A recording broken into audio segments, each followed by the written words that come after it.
రేవంత్ రెడ్డి మాట్లాడితే బూతులు మాట్లాడుతున్నాడు. నువ్వే ఈ రాష్ట్రానికి విద్యాశాఖ మంత్రివి, నువ్వే ఈ రాష్ట్రానికి ముఖ్యమంత్రివి. అనాథ పిల్లలు, ఈ అర్బన్ రెసిడెన్షియల్ స్కూల్ అంటే బ్రిడ్జ్ స్కూల్లో ఉండే పిల్లలు అనాథ పిల్లలు, ముఖ్యంగా తల్లి తండ్రి లేని పిల్లలు.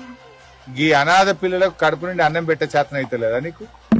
ఈ అనాథ పిల్లలకు కాస్మెటిక్ ఛార్జెస్ ఇవ్వడం చేతనైతలేదా? మాటలు పెద్ద పెద్దగా మాట్లాడతావు కదా, నేను చెట్టుకు కట్టేసి లాగులో తొండలు జొరగొట్టి అప్పుడు అర్థమవుతుంది నీకు.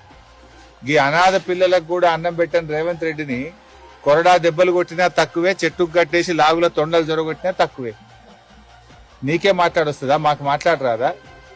నిన్న కేసీఆర్ గారు వచ్చి మన రాష్ట్రానికి నీళ్లలో అన్యాయం జరుగుతుందని, కేసీఆర్ గారు వచ్చి మహిళలకు మహాలక్ష్మి కింద 2500 ఇస్తా అన్నావు, ఇంకా ఎందుకు ఇవ్వలేదని, బాండ్ పేపర్ మీద రాసిచ్చి అవ్వాతాతలకు డిసెంబర్లోనే 4000 పెన్షన్ ఇస్తా అన్నావు.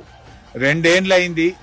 ఆనాడు బీఆర్ఎస్ గెలిచిన మొదటి కేబినెట్ లోనే పింఛన్ 2000 చేస్తా అంటే బరాబర్ ఫస్ట్ కేబినెట్ లో మొదటి నెలలోనే 2000 ఇచ్చినాం.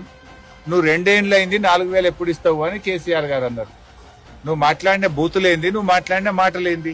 నువ్వేమో విద్యాశాఖ మంత్రి, నేను ఉద్ధరిస్తా, నాకు విద్య మీద ప్రేమ, పేదలంటే ప్రేమ అన్నావు. ఏం ప్రేమ నీది?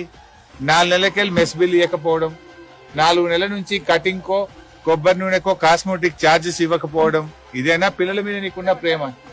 అంటే నీకు తొండాల లాగులు జొరగొట్టాడు ఎవరు లేడనా? నీ లాగులో టైం వస్తుంది బిడ్డ. నువ్వేదో బిర్ర వీగుతున్నావు, అహంకారంతో కళ్ళు నెత్తికెక్కి మాట్లాడుతున్నావు. మళ్ళీ గెలుస్తా, 2/3 గెలుస్తా అని పెద్ద శపథాలు చేస్తున్నా అని మాట్లాడుతున్నావు. వెనకడ కూడా గిట్లే శపథం చేసినావు. కొడంగల్లో ఓడిపోతే రాజకీయ సన్యాసం తీసుకుంటా అన్నావు. పొల్లు ఒడగొట్లే నిన్ను కొడంగల్లో. రాజకీయ సన్యాసం తీసుకున్నావా? మాట తప్పినవా? మాట తప్పినవు నువ్వు. మాట తప్పుడు నీకు అలవాటు, పార్టీలు మారుడు నీకు అలవాటు, పదవులు కొనుక్కోవడం నీకు అలవాటు, కమిషన్లు కొట్టుడు నీకు అలవాటు, చిల్లర మాటలు మాట్లాడు నీకు అలవాటు.